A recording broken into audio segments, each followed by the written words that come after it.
Buenas tardes para todos. ¿Me escuchan bien? Buenas tardes, ya. Sí, sí, se lo escucho. Bien. ¿El presidente del Paralelo está?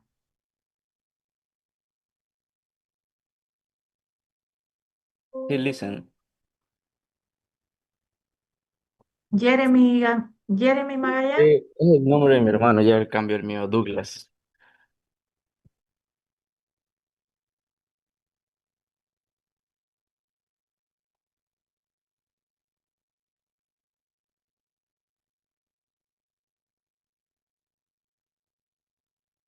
A ver, Douglas, buenas tardes para todos. Douglas, ¿puedes explicarme el mensaje tuyo? Porque yo, disculpa mi ignorancia, pero realmente no acomodo el español con lo que tú me escribes ahí. Tú me disculpas, pero no entiendo.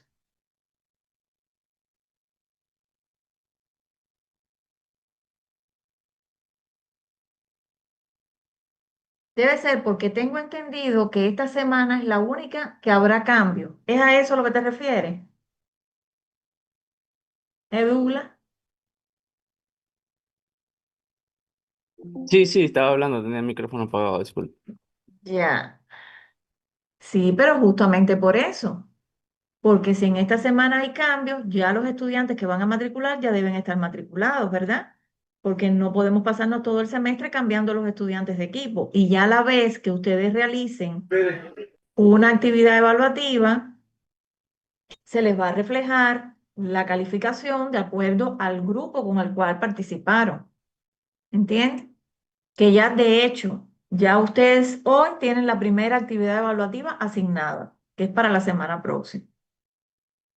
Entonces, por eso es que él te decía que los compañeros que revisaran bien si las asignaciones a los equipos eran las correctas para que no haya dificultades después, porque después cuando aparezcan las evaluaciones, pues entonces quizás, por poner un ejemplo, voy a poner un ejemplo, Carlos Tigrero dice, no, Licen, pero yo estaba en el equipo uno y ahora aparezco en el equipo 2, entonces la calificación mía, porque hay actividades que ustedes van a tener, que van a ser actividades grupales, pero depende del desempeño que tenga cada estudiante en esa actividad. Bien, hay otras actividades que van a ser actividades evaluativas individuales. Un ejemplo, como un curso, yo me manejo mucho con los cursos de la plataforma de la Organización Panamericana de la Salud y la Organización Mundial de la Salud, que me imagino que ustedes en alguna que otra asignatura hayan hecho cursos en esa plataforma y ya aparezcan registrados en esa plataforma. Entonces, es más fácil para que ustedes puedan acceder a esos cursos y complementar los cursos. ¿Verdad, señorita Catherine Eugenio? Me imagino que usted debe estar sentada, ¿verdad? No acostadita, sino sentada. Bien, chicos. Omar Ezequiel Bisueta, usted, buenas tardes. Usted fue el estudiante que representó a su equipo en el Mister. ¿Qué le pasó? No se te escucha. Parece que tienes algún problema con el micrófono. Bien, chicos, no los voy a agotar mucho porque yo sé que ustedes deben estar cansados de toda la energía que gastaron hoy en la actividad y mañana vamos a tener otro encuentro en la carrera, mañana sí es presencial. Mañana sería bueno que solamente fueran los equipos, bueno, mañana vayan todos, si les corresponde clase. En el aula, a ver, En el aula 3, licenciado. en el aula 3 no, en el aula 2 ustedes no son el 3-5.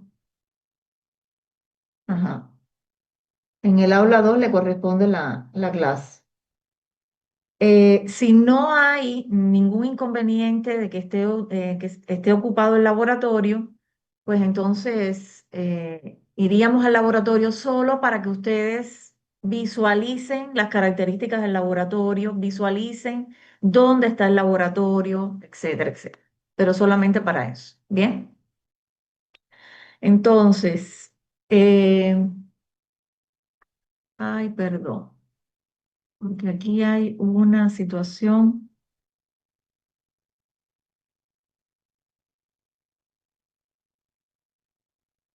Espérense que con esto trae.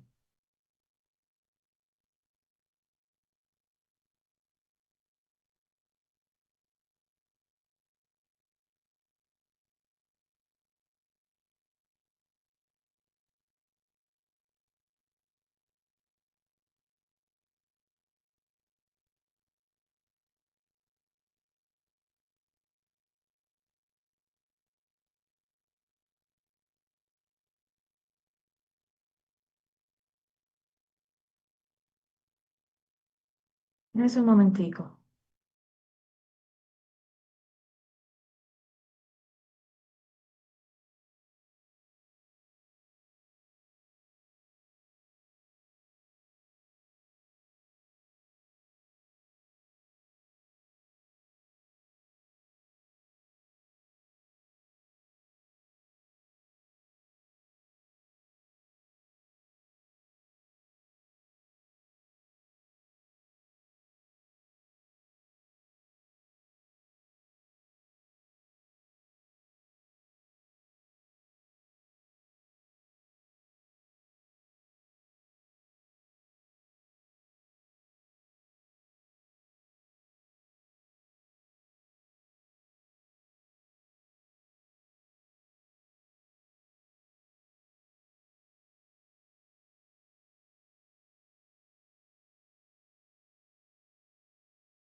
A ver, chicos, no sé si les habrán comentado que la asistencia a clase va a ser a través de la plataforma SGA.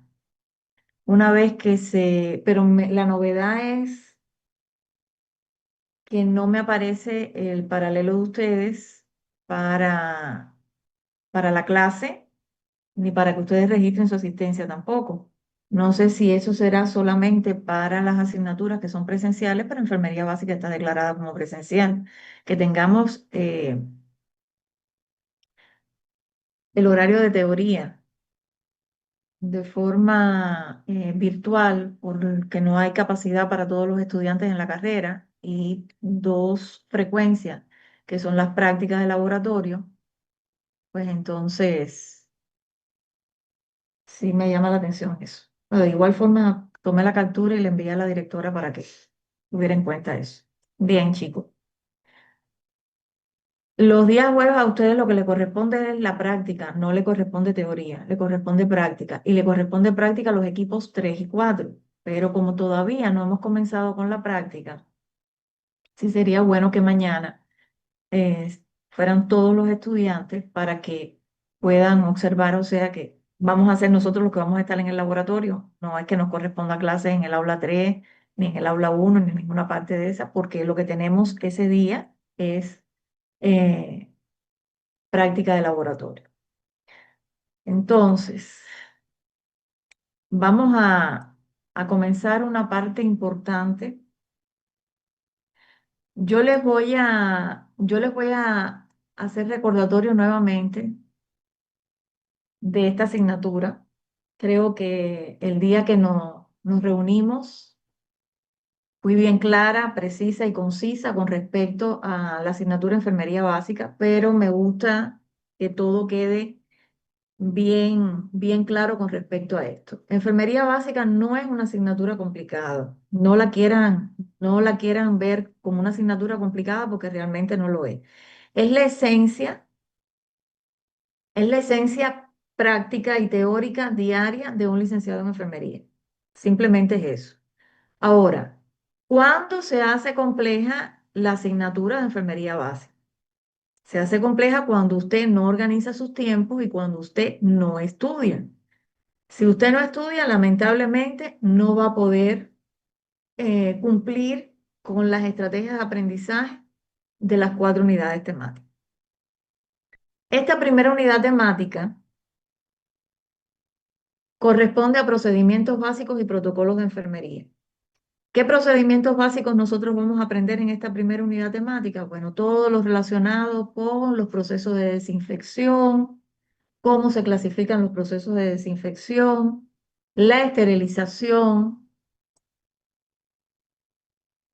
cómo está compuesta la central de esterilización, cuáles son las actividades que en ella se realizan, cuáles son los métodos de esterilización más frecuentes que existen, cómo se clasifica. Vamos a utilizar mucho una clasificación que es considerada la clasificación de Spalding con respecto a los métodos de desinfección, desinfección de alto nivel, de nivel medio y bajo nivel, así como áreas que son consideradas áreas críticas, semicríticas y no críticas. Y dentro de estos tipos de desinfección aplicado a esas áreas también están los elementos, porque no es solamente un área, no es solamente una sala de hospitalización o una sala de cuidados intensivos o un quirófano, sino también los elementos que se utilizan en esas áreas. Digamos que son elementos críticos, elementos semicríticos y elementos no críticos. Un ejemplo, un elemento pudiera ser una pinza de disección o pudiera ser un portaaguja o pudiera ser un transductor de mm, pudiera ser un transductor para hacer un examen de endoscopia o pudiera ser un tensiómetro. Esos son algunos de los elementos. Les puse un ejemplo muy somero. Hay miles de recursos que nosotros podemos utilizar en diferentes áreas, pero sí tenemos que saber cuáles son los procesos de desinfección o los procesos de esterilización o de descontaminación que se le aplican a estos elementos, de acuerdo a la clasificación de Spaulding. ¿Bien? ¿Estamos hasta ahí? Entonces son algunas de las cosas que vamos a ver en esta unidad temática. ¿Por qué razón? Porque nosotros no podemos comenzar a hacer un procedimiento de enfermería si no tenemos los conocimientos previos para poder realizar esos procedimientos.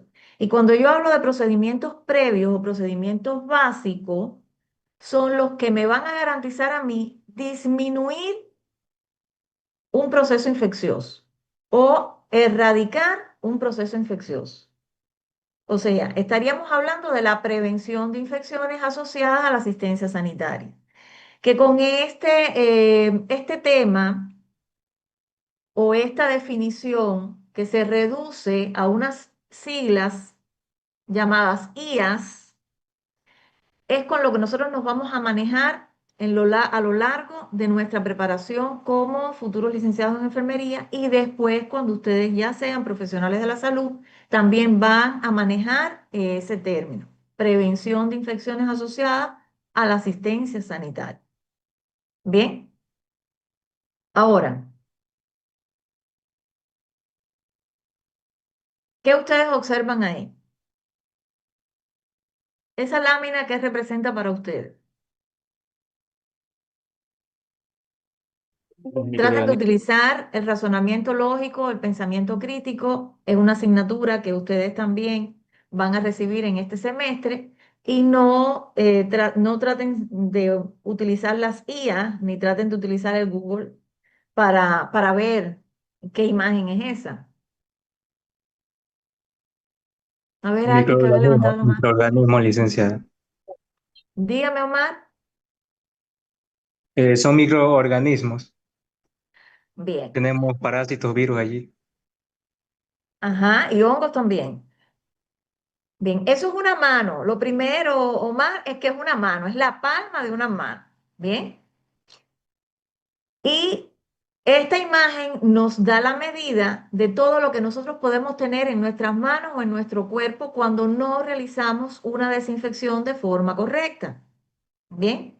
Con esta imagen, yo quiero tratar de que ustedes puedan entender que cada procedimiento de enfermería que ustedes vayan a realizar a lo largo del semestre y posterior en otro semestre tiene incluido previamente un lavado de manos, que es algo que también nosotros vamos a conocer en esta primera unidad temática. Los lavados de manos, la técnica, porque es una técnica universal. La técnica de desinfección de manos o lavado de manos tiene sus diferentes tipos de clasificaciones.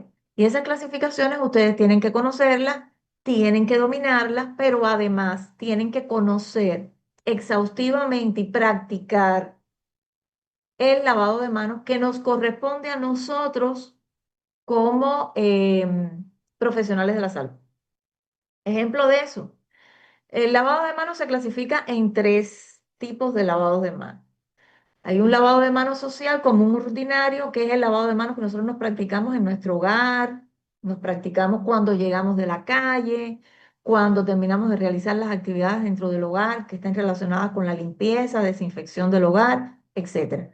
Siempre que nosotros hagamos cualquier tipo de tarea que involucre que nosotros tengamos nuestras manos contaminadas y que posterior a eso vayamos a hacer un procedimiento, un ejemplo como elaboración de alimentos, etcétera, siempre va a tener incluido un lavado de manos, ¿bien?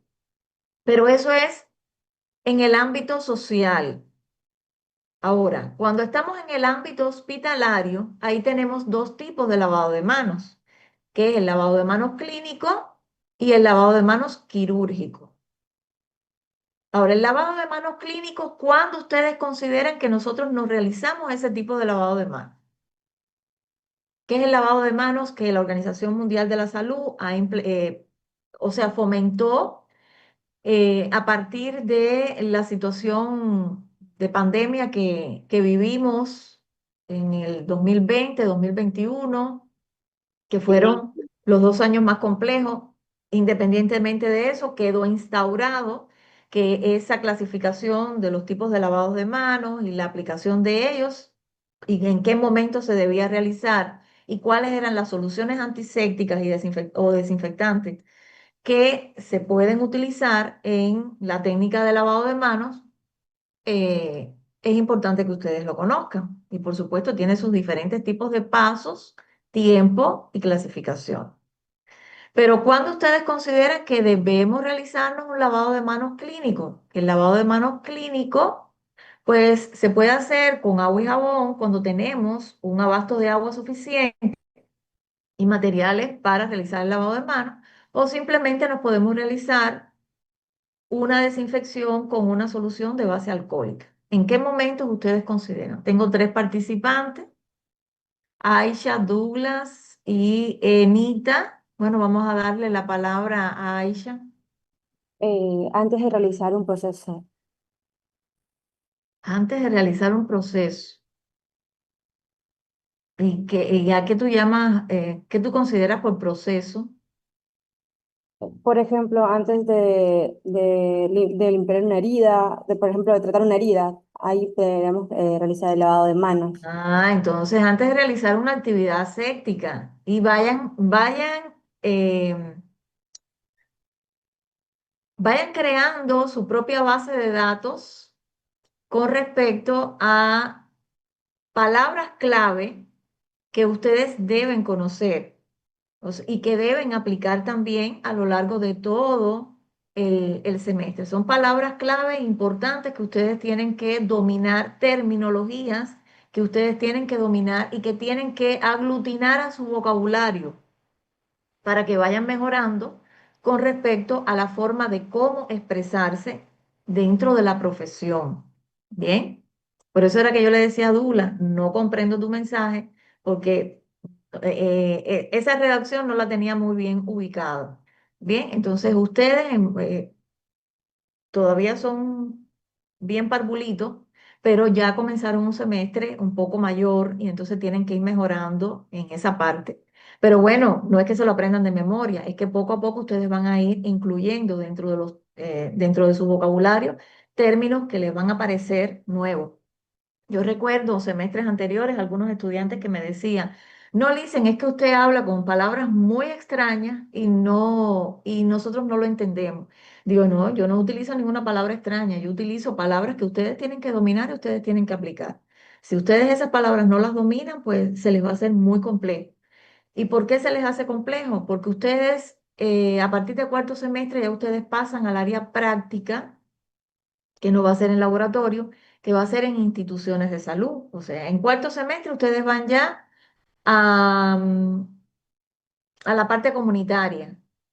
Y entonces, no tanto en la parte comunitaria, porque realmente en la parte comunitaria no se hace no se hace pases de visita, pero en la parte asistencial hospitalaria, como tal, sí se hacen pases de visita académicos, o sea, pases de visita en conjunto, médicos, estudiantes de medicina, residentes de una especialidad, internos de enfermería, licenciados en enfermería y especialistas en enfermería, porque también hay especialidades en enfermería. Entonces, el pase de visita académico o pase de visita docente es el conjunto de todos esos profesionales que, por supuesto, trabajan sobre un caso clínico en específico, un paciente hospitalizado que tiene una patología X, que se ha revisado toda la información y entonces se hace ese pase de visita con el objetivo, tanto profesionales y no y todavía no profesionales, y cuando yo hablo de todavía no profesionales me refiero a los estudiantes, puedan tener eh, un dominio científico de la patología, del tratamiento, del cuadro clínico, de los complementarios y del proceso de atención de enfermería. Todo esto está inmerso en un pase de visita. Entonces, ahí es cuando caemos en lo siguiente, que si no tenemos dominio de las palabras clave, no tenemos dominio o no tenemos un amplio vocabulario científico, pues cuando nos corresponda en el pase de visita presentar nuestro caso, nosotros decimos, es el señor fulano de tal, que tiene 79 años y que hace 3 días que está ingresado porque le duele el estómago. Ya, eso es lo que yo tengo para decir porque realmente no tengo mucho dominio de los vocablos que debo utilizar. Entonces, ni en un estudiante se debe utilizar ese vocablo. Tenemos que utilizar palabras científicas, términos médicos y tenemos que saber a qué nos estamos refiriendo. ¿Entendieron? Entonces, el lavado de manos clínico, estábamos en él, el lavado de manos clínico forma parte de una estrategia instaurada para disminuir el riesgo de infección tanto en las unidades hospitalarias como en las unidades que pertenecen al primer nivel de atención. O sea, no es que solamente el lavado de manos clínico y el lavado de manos quirúrgico se aplique en un hospital, sino que también en la atención primaria de salud también se debe aplicar el lavado de manos clínico y si en el centro de salud existe procesos quirúrgicos de mínimo acceso, de menor riesgo, también el personal médico que vaya a realizar el procedimiento debe aplicarse el lavado de manos quirúrgico. El lavado de manos clínico es el que mayormente nosotros nos vamos a aplicar y que, como bien les dije anteriormente, consta de 2 fases, o puede ser con agua y jabón o puede ser con una solución de base alcohólica, que sería el lavado de manos en seco, ¿bien? Pero que consta de 11 pasos y que todos esos pasos hay que realizarlos de una forma exhaustiva para que las manos queden completamente desinfectadas. Y se realiza, como bien explicaba la estudiante que me antecedió en la palabra, pues se realiza previo a una tarea o una actividad aséptica. Cuando hablamos de tarea o actividad aséptica, bueno, cualquier procedimiento que nosotros vayamos a realizarle al paciente. Ejemplo, como bien ponía ella el ejemplo de la cura de una herida, no es solamente la limpieza de la herida, sino la cura de la herida, la desinfección de la herida, la retirada de un apósito, la retirada de guantes, la colocación de guantes, em, el aseo de un paciente, la movilización de un paciente, la extracción de una muestra de sangre, cualquier tipo de actividad que usted vaya a realizar con un paciente, estamos hablando de una actividad o de una tarea aséptica. Ahora, hay tareas que son un poco más complejas, un ejemplo como la sutura de una herida, que aprovecho para decirles que la técnica de sutura de herida, si ustedes han revisado el sílabo, no está comprendida dentro del sílabo. Dentro del sílabo lo que tenemos comprendido en la unidad número 3 es cuidado con usuarios con heridas. ¿Por qué razón? Porque el tema de heridas es muy amplio, desde las características de las heridas, de cómo se realizan, cuál es la profundidad, si hay presencia o no de secreciones, em, también el uso de apósito, la sutura, no es una técnica, no es una competencia de enfermería, no es una técnica, sino no es una competencia de enfermería. Nosotros debemos conocer la técnica de sutura, pero al menos la del punto simple.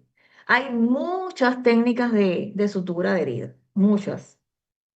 Pero eso es competencia de los especialistas en cirugía, ¿bien? Pero no es competencia de los profesionales enfermeros. Eso es algo que tenemos que tener muy claro porque quizás tienda a confundir y ustedes me dirán, bueno, licenciada, pero en los cursos de auxiliar de enfermería, en el pensum académico, por decirlo de alguna manera, en el pensum académico de la formación de un auxiliar de enfermería, tiene competencias como suturar herida, tiene competencias como canalizar una vía, colocar una hidratación, colocar un catéter urinario. Miren, señores, sabemos perfectamente, porque no es un secreto para nadie, que la formación de auxiliares de enfermería tiene un costo y que son cursos que están avalados por instituciones, pero que no forman parte de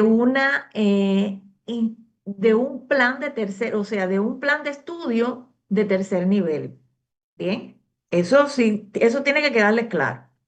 Por tanto, las competencias del auxiliar de enfermería están supeditadas a la formación del licenciado en enfermería. La formación de un auxiliar de enfermería, sus competencias están en asistir al licenciado en enfermería y asistir al médico en la realización de los procedimientos.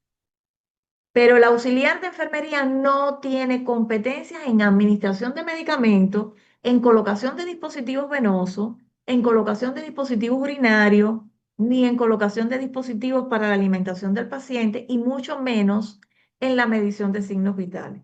Porque la técnica, por ponerle un ejemplo, la técnica de medición de signos vitales no es solamente colocar el brazalete, insuflar y establecer una medición. Va mucho más allá de eso.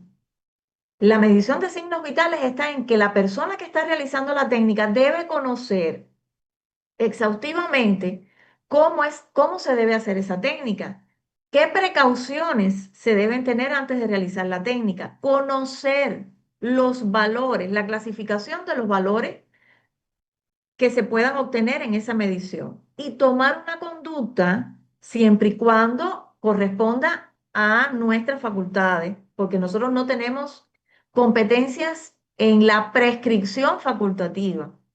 Y ustedes dirán, bueno, pero ¿por qué habla de tanta competencia? Sí, no estoy hablando competencia de quién llega primero, ni quién llega después, ni quién es mejor que otro. No, no, estoy hablando de lo que a nosotros nos corresponde realizar como profesionales de la enfermería.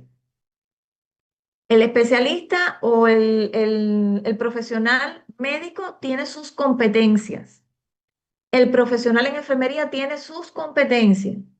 Y el auxiliar de enfermería tiene sus competencias, que están muy bien declaradas.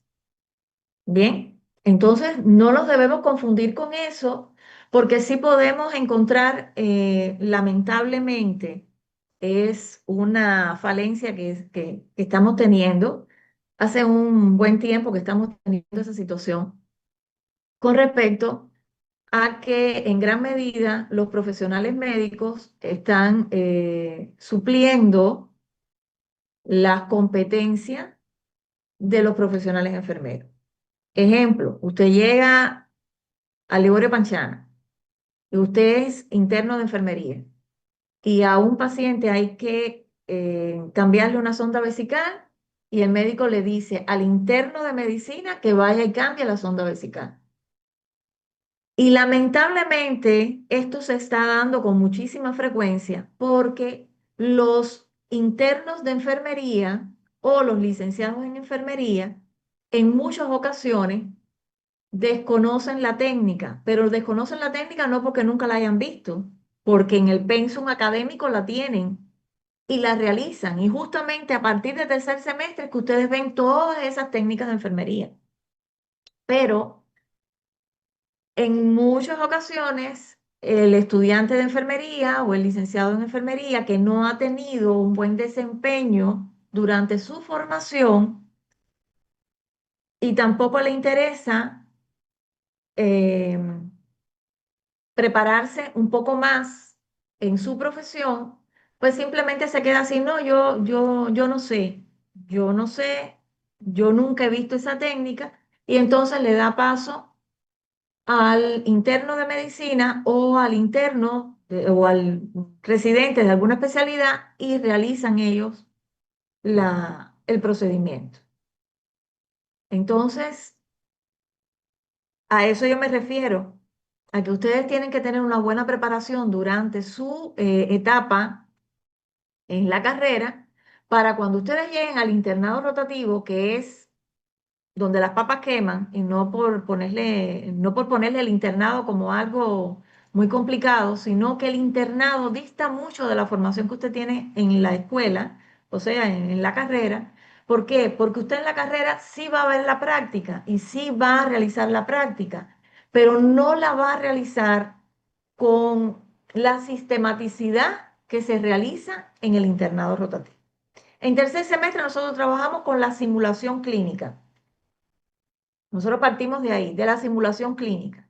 Ahora, ya usted en cuarto semestre, ya usted se pone en contacto con un paciente real, con una persona que realmente tiene una patología y con una persona que realmente necesita de que usted le realice una técnica en específico, un ejemplo, canalización de una vía, administración de medicamento intramuscular, cambio de colocación de una sonda vesical o recambio de una sonda vesical, alimentación por una sonda nasogástrica, un baño en cama, que lo vemos desde el punto de vista de la simulación clínica. ¿Y por qué es tan importante la simulación clínica? Porque justamente a partir de la simulación clínica es considerado el ensayo-error. Si yo voy a colocar un catéter y yo todavía no tengo la habilidad de manipular el catéter, yo con ese simulador yo puedo puncionarlo todas las veces que yo quiera hasta que yo logre hacer la técnica correctamente. Pero con una persona no lo podemos hacer. Sabemos perfectamente que no lo podemos hacer. ¿Por qué razón? Porque el usuario o el paciente o el enfermo, como le quieran llamar, en muchas ocasiones desconoce la patología que tiene, está hospitalizado pero desconoce la patología que tiene y lo que más incide en él es el miedo, es la ansiedad, es la preocupación de qué es lo que tengo, qué es lo que me puede suceder. Entonces, llega usted, que posgraduado o está haciendo su internado rotativo, muy joven, y esa persona lo primero que dice es, ¿tú te graduaste? ¿Cuántos años de graduado tienes? ¿Cuántos años de edad tienes? ¿Cuántas veces has hecho la técnica? No, no, tú a mí no me vas a poner un catéter. Busca una persona más experimentada. Entonces, hay muchas cuestiones en esa relación paciente profesional de enfermería o paciente eh, estudiante de enfermería que ustedes van a aprender en psicología aplicada a la salud, que van a aprender en razonamiento lógico y pensamiento crítico, de la relación entre el enfermero y el paciente y la importancia que tiene el hecho de que usted le dé seguridad al paciente en cuanto al procedimiento que usted le va a realizar, para que esas cuestiones no sucedan. Porque no es, no les voy a decir que no suceda. Sí, sí suceden y con muchísima frecuencia. Con muchísima frecuencia. Lastimosamente, hay muchas personas que tienen esa situación de la edad, de que entre más edad tenga el profesional, más experiencia tiene. Y bueno, en algunas ocasiones sí es real, en otras ocasiones no es real, porque depende de la formación, depende de de los deseos que tenga ese profesional de seguir superándose, bien, de no quedarse ahí estancado con un tercer nivel, con una licenciatura y nada más, sino de seguir superándose. Y en muchas ocasiones también, no solamente la superación lo da todo, porque puede ser que usted haya hecho una maestría, pero que haya simplemente comprado el título, que tampoco es un secreto para ustedes, pero usted no desconoce totalmente sobre ese tema de su maestría y no sabe absolutamente nada. Tiene, qué sé yo, dos maestrías, una licenciatura y está haciendo un PhD, pero usted no es un buen profesional. Sin embargo, hay auxiliares, fíjense, hay auxiliares de enfermería que tienen un dominio, tienen habilidades y destrezas tremendas, realmente, y que en muchas ocasiones los tenemos en la carrera de enfermería. Miren, el semestre pasado yo tuve en el paralelo 3.1, tuve dos estudiantes que son paramédicos y tienen muchas habilidades, tienen mucho conocimiento y están haciendo su licenciatura en enfermería porque no quieren quedarse como paramédicos, porque quieren tener una mejor formación y una mejor preparación y mejor posibilidades en su vida profesional. ¿Entiendes? Entonces, ya eso queda a criterio de cada cual, porque no es un secreto ni para ustedes ni para mí que en muchas ocasiones tenemos un estudiante sentado en el aula, pero que no está en el aula. Está sentado, su cuerpo está sentado en el aula, pero su cabecita está en cualquier otra parte. Entonces, es importante que tengan en cuenta qué es realmente lo que ustedes quieren hacer. Fíjense que este semestre yo no comencé con la pregunta clásica de que ¿por qué enfermería?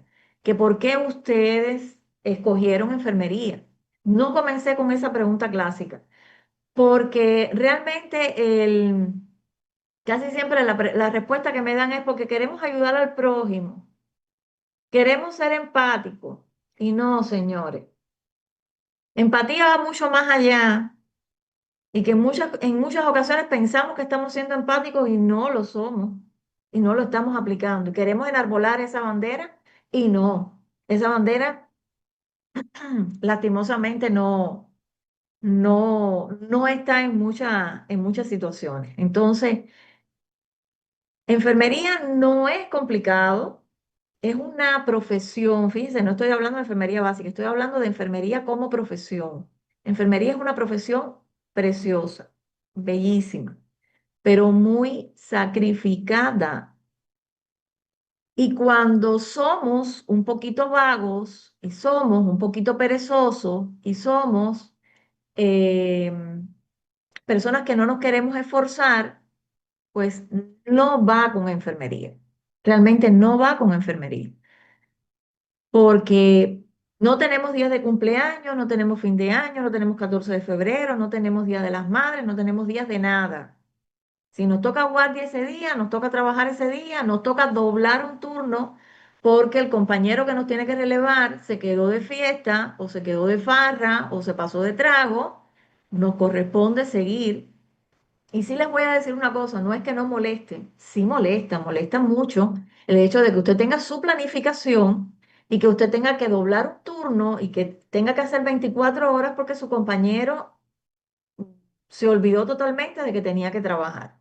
Pero cuando a usted le gusta su profesión, el enojo pasa rápido, el enojo pasa rápido y usted se activa rapidito y usted hace sus 24 horas. Es verdad que es agotador, que tienen que tener mucho cuidado porque realmente nuestro cerebro está codificado para 8 horas de trabajo, no para 24. El agotamiento físico y el agotamiento mental está presente en dependencia de las áreas donde usted trabaje. No es lo mismo el personal de enfermería que trabaje en una unidad de cuidados críticos al personal de enfermería que trabaja en la atención primaria clasificando pacientes, o sea, en el triaje. No es lo mismo. Y no es por desmeritar el trabajo que realice un profesional en la atención primaria, pero realmente el estrés psicológico, el agotamiento físico que genera trabajar en una unidad de cuidados intensivos es bien complejo. Y ahí viene el clásico síndrome de Burnout, que fácilmente lo podemos aplicar. Que en los países desarrollados, para evitar justamente que se desarrolle el síndrome de Burnout en los profesionales de la salud, pues en muchas ocasiones los profesionales de la salud tienen vacaciones cada 3 o 4 meses, en vez de tenerlo una vez al año. Bien, porque esos servicios es necesario que las personas disfruten de vacaciones, se relajen, para que puedan rendir mucho más. Porque si no, de lo contrario, se agota el profesional, hay menos calidad en los servicios, hay más complicaciones para el paciente y hay mayor insatisfacción de los usuarios. Entonces, y otras complicaciones más que ocurren. Eh, por favor, un momento.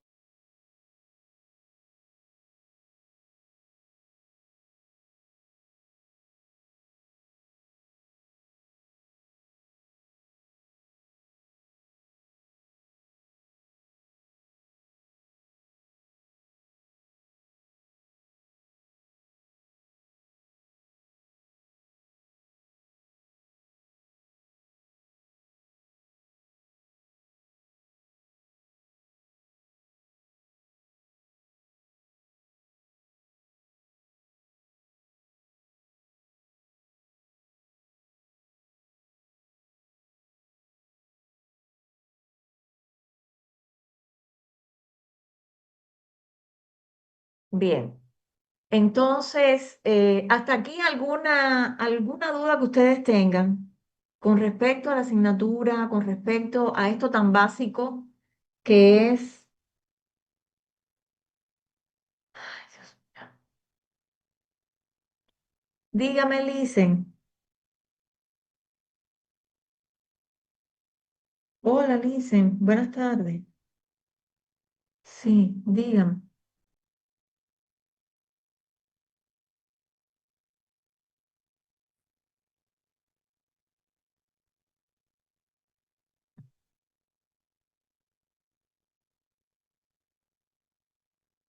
No, es que yo lo que subía, la bibliografía que subía es la que aparecía ahí en la plataforma, en el SGA, que realmente no sé si es la misma del sílabo, porque bueno, no tenía el sílabo, pero al actualizarse, al subir perdón, al adjuntar la bibliografía, le aparece a todos los docentes que impartimos la materia. Si usted entra al SGA, si usted entra al SGA, puede ver la bibliografía ahí.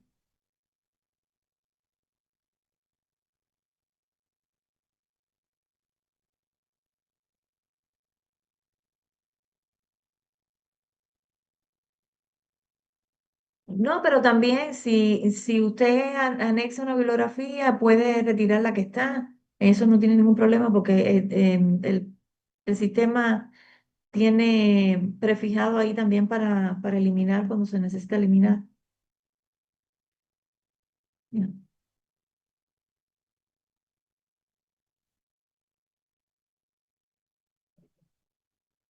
Ya, ya el resto de los docentes firmaron el sílabo, porque tenemos que firmar todo para que...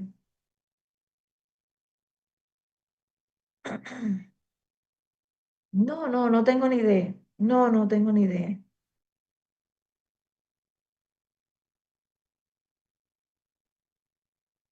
No tengo ni idea. Ya.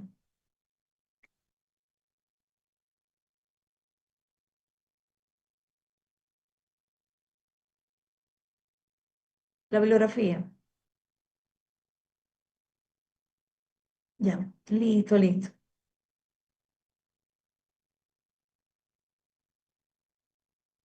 No, no, es PDF para que todos podamos firmar.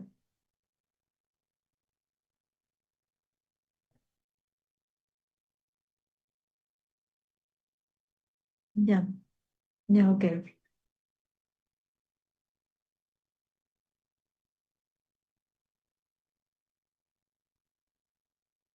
Ya. Ah, entonces mejor me lo envía en Word. Ya, listo, listo. Sí, gracias, gracias.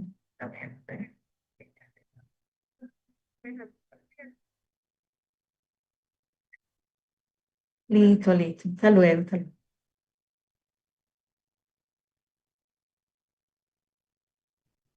Bien, entonces, vamos a continuar. Ya habíamos visto cómo se clasifican los lavados de manos. Eso no lo voy a profundizar porque es un tema que ustedes van a desarrollar en la exposición, que es la primera evaluación que ustedes van a tener, que de eso vamos a hablar en un ratico.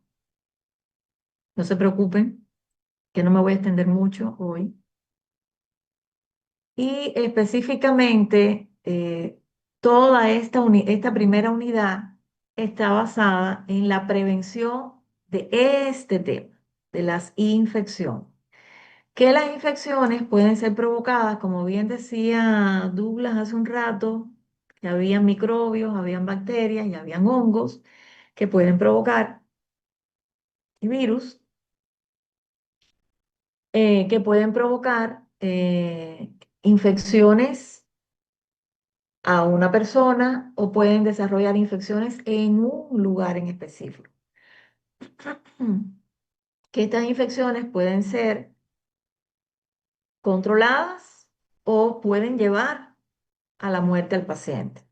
Sí, por supuesto, no se tiene un control de ellas a tiempo. Esta lámina trata sobre un tema muy particular, que es de las estimaciones que tiene la Organización Mundial de la Salud de los casos de ITS curable a nivel internacional. Y la lámina muestra el porcentaje. Esto es un dato del 2015, está muy, muy, muy desactualizado, en extremo desactualizado. Pero fíjense que, miren las áreas y los porcentajes no, la cantidad de personas por áreas que presentaban casos de infecciones de transmisión sexual o enfermedades de transmisión sexual, como en alguna literatura van a encontrarse, se van a encontrar ITS o ETS, y evidentemente eso puede traer complicaciones a futuro para la salud de la persona. Ejemplo, pónganme el nombre, mencionen una ITS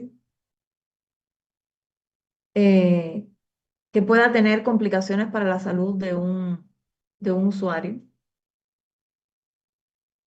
El VIH. Ajá. Y felicitaciones. ¿Quién habló? Ya, licenciada, buenas tardes. Emily Chacha, Chacha. sí. Ajá, muy bien. Felicitaciones, Emily, porque has hablado de VIH. No te has referido al SIDA, que en algunas ocasiones escuchamos o leemos o escuchamos por la radio, la televisión o las redes sociales que se habla del término SIDA y no se habla del término VIH. Y realmente, para que una persona pueda desarrollar el síndrome de inmunodeficiencia adquirida, previamente tiene que tener el virus, porque nadie desarrolla el síndrome de inmunodeficiencia adquirida sin haberlo precedido el virus. Y simplemente el SIDA es la complicación del virus de inmunodeficiencia humana. Una persona puede tener VIH y no desarrollar la fase SIDA.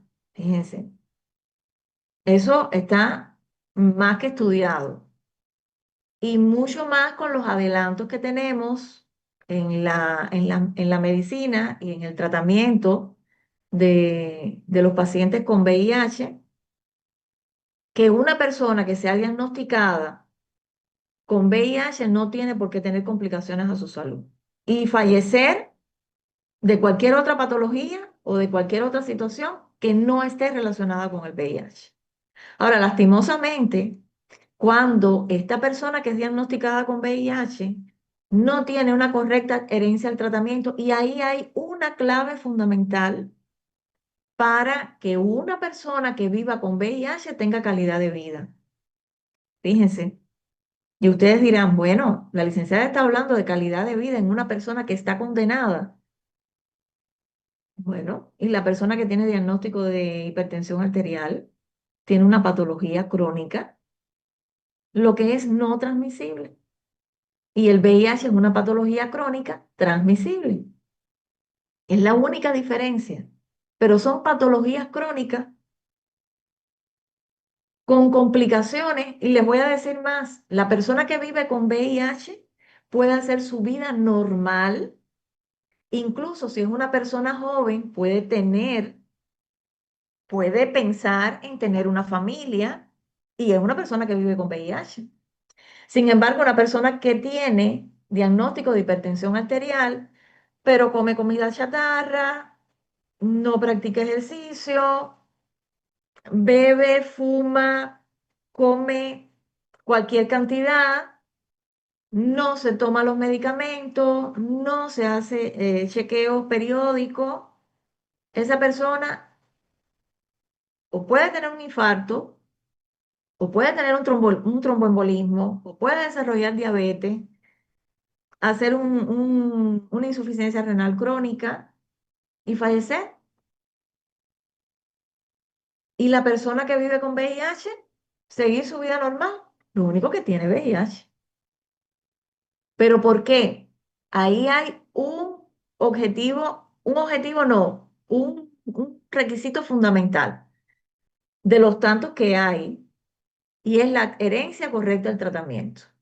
Y ustedes ese término lo van a utilizar mucho en farmacodinámica y farmacocinética. La importancia de que el paciente tenga una correcta adherencia al tratamiento. Y cuando hablamos de adherencia es que el paciente cumpla con su tratamiento médico. Yo soy hipertensa, por poner un ejemplo, no es que lo sea. Por poner un ejemplo, yo tengo diagnóstico de hipertensión, por poner un ejemplo real, yo tengo un diagnóstico de glaucoma. Glaucoma es una patología ocular y es hereditaria. Bien, es hereditaria. Mi papá padece de glaucoma, yo desarrollé la patología, sin embargo, mi hermana no tiene la patología. Bien, ahora, yo tengo un tratamiento con un medicamento que son gotas oftálmicas, que es todos los días a las 9 de la noche, yo tengo que colocarme una gotica en cada ojo. ¿Para qué? Para que la presión intraocular no aumente, para que yo no tenga pérdida visual, para que yo no tenga complicaciones con esa patología. Ahora, si yo no me coloco el medicamento diariamente y a la hora indicada, yo voy a tener todas esas complicaciones. Sin embargo, si yo me coloco el tratamiento todos los días, yo no tengo que desarrollar complicaciones oculares. Y eso funciona para todos los pacientes que tienen diagnósticos crónicos o diagnósticos agudos. Cuando hablamos de un diagnóstico agudo, ¿a qué yo hago referencia? A ver, ¿alguien sabe? Ustedes saben definir lo que es crónico y lo que es agudo, ¿verdad?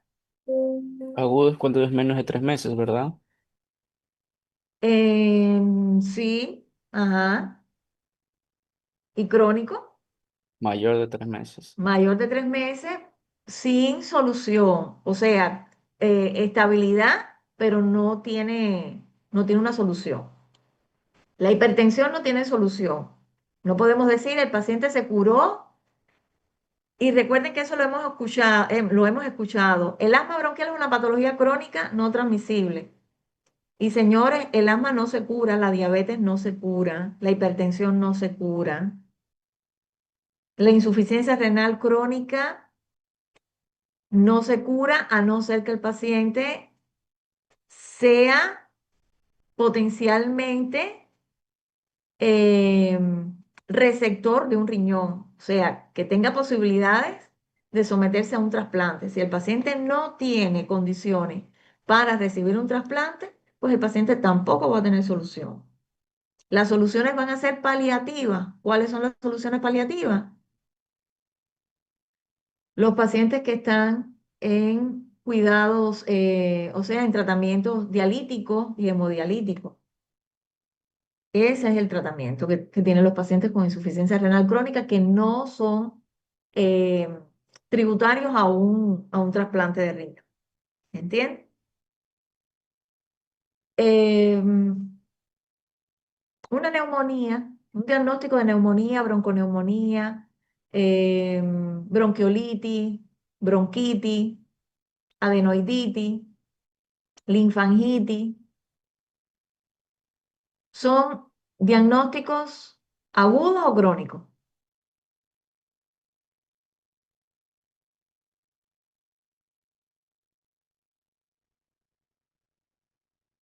Agudo, ajá, agudo. Agudos. Pero ojo con la adenoiditis, porque hay pacientes que no tienen un tratamiento adecuado o que no se le hace, un ejemplo, son tributarios a una cirugía y no se le practica la cirugía y esos pacientes se evolucionan a la cronicidad. ¿Entiendes? Entonces, un paciente con una linfangitis no evoluciona a la cronicidad, a no ser que desarrolle una elefantiasis, o sea, que es el miembro inferior completamente edematizado, que ya, pues por supuesto, tiene complicaciones vasculares, complicaciones circulatorias y no es reversible. Pero el resto de las patologías que le hice mención, por citar algunas, sí son reversibles. Ahora, de las ITS, ¿cuáles ustedes consideran que son reversibles? Ya vimos que el VIH no es reversible, es irreversible. Hasta el momento no tenemos cura. Sí tenemos tratamiento con antirretrovirales que sí mejoran la calidad de vida del paciente, disminuyen la carga viral, que es lo que hace que se complique el paciente, y que el paciente entonces, en este caso, con una carga viral indetectable, es un paciente que puede tener hijos, si es que es la planificación que tiene. Bien, fíjense, ustedes dirán, bueno, a ver, ¿y cómo? Sí, un paciente en tratamiento que cumpla con rigor con su tratamiento de antirretrovirales, con sus consultas, con su dieta, con sus cambios en sus estilos de vida, etcétera, es un paciente que va a tener su carga viral indetectable y su sistema inmune, que es muy importante, porque eso es lo que complica al paciente con VIH que las infecciones o las enfermedades oportunistas, como las infecciones respiratorias, las infecciones en la piel, las infecciones neurológicas, bien, es lo que complica el cuadro del paciente con VIH y es lo que hace que el paciente desarrolle la fase SIDA. ¿Entiendes? Fíjense que si ustedes buscan las estadísticas en el 2025, en pleno 2025, ustedes buscan estadísticas de fallecimiento de pacientes con complicaciones del VIH, o sea, con fase SIDA, no es que haya, no es que no existan casos, pero el porcentaje es mucho menor con respecto, fíjense, siempre se establece una comparación con respecto al año 87, el año 88, cuando aparecieron los primeros casos de pacientes con VIH. Evidentemente, muchos eh, perdieron la vida porque ya eran pacientes que cuando se les hizo el diagnóstico, ya eran pacientes que estaban en fase SIDA y en fase SIDA terminal, que era ese paciente asténico, anoréxico, una pérdida de peso marcada, lesiones en piel, complicaciones a nivel neurológico, complicaciones digestivas, complicaciones respiratorias, que son generalmente las complicaciones más apremiantes, y el paciente fallecía. ¿Bien? Por eso era el temor, por eso fue tanto el temor que se ha desarrollado que cuando usted trabaja con un paciente y el paciente le dice que ha sucedido, el paciente mismo le dice, licenciado, coloque ese guante, y usted se queda así y le dice, ¿por qué? Y le dice, no, porque yo soy paciente VIH. Entonces ahí usted quiere meterse dentro del preservativo, usted. Cubrirse usted con un preservativo porque terror lo que tenemos a trabajar con pacientes que sean portadores de VIH. Y realmente es, y a lo que nosotros le tenemos temor es a la patología, fíjense, al nombre. Analicen eso desde el punto de vista psicológico para que ustedes vean que a lo que le tenemos temor es al nombre. Pero realmente, señores, con cuántos pacientes nosotros a lo largo de nuestra vida como profesionales vamos a trabajar que pueden que tengan un diagnóstico de VIH, de hepatitis B, de hepatitis C, fíjense, y ellos no lo saben en ese momento, nosotros tampoco lo sabemos porque evidentemente no hay un diagnóstico para ese paciente todavía. El paciente fue al hospital porque, qué sé yo, tenía cefalea migrañosa y el médico le indica a usted que le canalice una vía y le coloque una hidratación con, qué sé yo, una infusión con ketorolaco. Y usted va para allá y le canaliza la vía al paciente, pero usted no se lava las manos, no se coloca guantes, no tiene en cuenta la clasificación de los desechos, no cumple con las normas de asepsia y antisepsia, ni cumple con las normas de bioseguridad. Usted es un todoterreno. Sí, tiene muchas habilidades, pero no cumple con lo que tiene que cumplir. Y, oh casualidad, que al cabo de los, qué sé yo, de las 2 semanas, el paciente nuevamente está hospitalizado, pero ya tiene el diagnóstico de VIH. Y usted se acuerda que usted le canalizó la vía al paciente y usted no se puso guantes. Y ahí usted se pasa una semana sin poder dormir, no quiere comer, va para el laboratorio, se hace exámenes, porque usted se considera que está contagiado. Y fíjese lo importante que es cumplir con las normas de bioseguridad, no con el diagnóstico del paciente, sino con todos los pacientes. Nosotros no trabajamos con diagnóstico, nosotros trabajamos con personas que están enfermas y que necesitan de nuestros cuidados, pero que esos cuidados se realicen de forma correcta. Y cuando hablamos de cuidados que se realicen de forma correcta, justamente estamos hablando de las normas de bioseguridad. Y las normas de bioseguridad son 3 normas que a lo largo del semestre yo les voy a estar preguntando constantemente cuáles son las normas de bioseguridad, porque ustedes las quieren aprender de memoria, pero no las quieren practicar. Un ejemplo, no se lavan las manos, no se colocan guantes, no clasifican correctamente los desechos, no organizan sus materiales, no se colocan el equipo de protección personal adecuado para la técnica que van a realizar, porque no es que nos vamos a colocar un equipo de protección personal para todo, el mismo para todo, no, en dependencia de la técnica que usted vaya a realizar, es el equipo de protección personal que usted se va a colocar. Entonces, cuando usted no cumple con eso, usted desconoce totalmente las normas de bioseguridad. Las normas de bioseguridad son 3. Y justamente la primera norma de bioseguridad es la universalidad. Cuando hablamos de universalidad,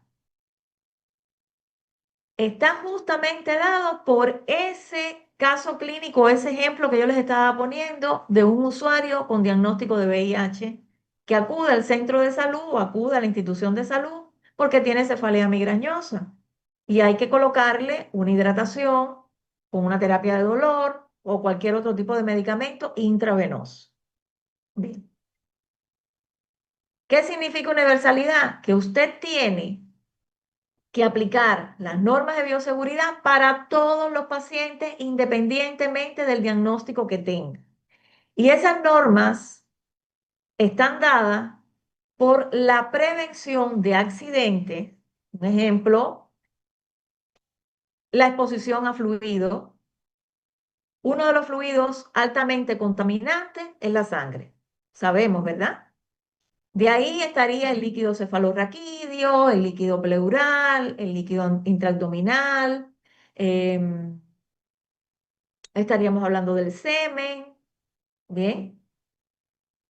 Serían líquidos o fluidos altamente contaminantes. Hay otros fluidos menos contaminantes en dependencia de, porque ustedes me dirían, bueno, la saliva. Si la saliva está contaminada con sangre, es altamente contagioso. Si no, de lo contrario, es menos contagioso. ¿Bien? La orina, las heces, si están contaminadas con sangre, son altamente contagiosas. El esputo es altamente contagioso si está contaminado con sangre. Todo lo que esté incorporado a la sangre, pues es altamente contagioso. Entonces, ¿qué significa eso? Que si yo voy a hacer una técnica de enfermería, yo tengo que aplicar la primera norma, que es la de la universalidad.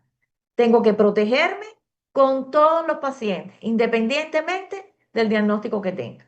Porque puede ser que el paciente esté hospitalizado simplemente porque tiene un síndrome febril agudo o un síndrome febril prolongado y está para estudio en sala, pero no tiene todavía ningún diagnóstico.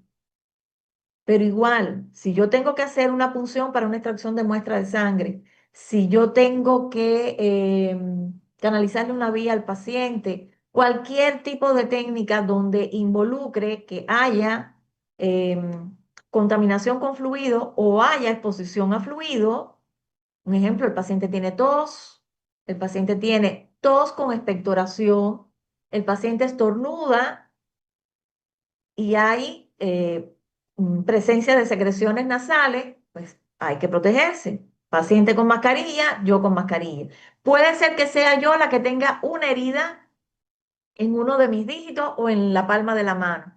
Yo para entrar al hospital tengo que desinfectarme las manos y ocluirme esa lesión. Bien, yo no puedo trabajar con esa lesión expuesta porque esa es una puerta de entrada para que haya complicaciones en mi organismo. ¿Entiendes? Entonces no es que nosotros como enfermeros nos vamos a proteger del paciente, es que el paciente se va a proteger de nosotros y nosotros nos vamos a proteger de él.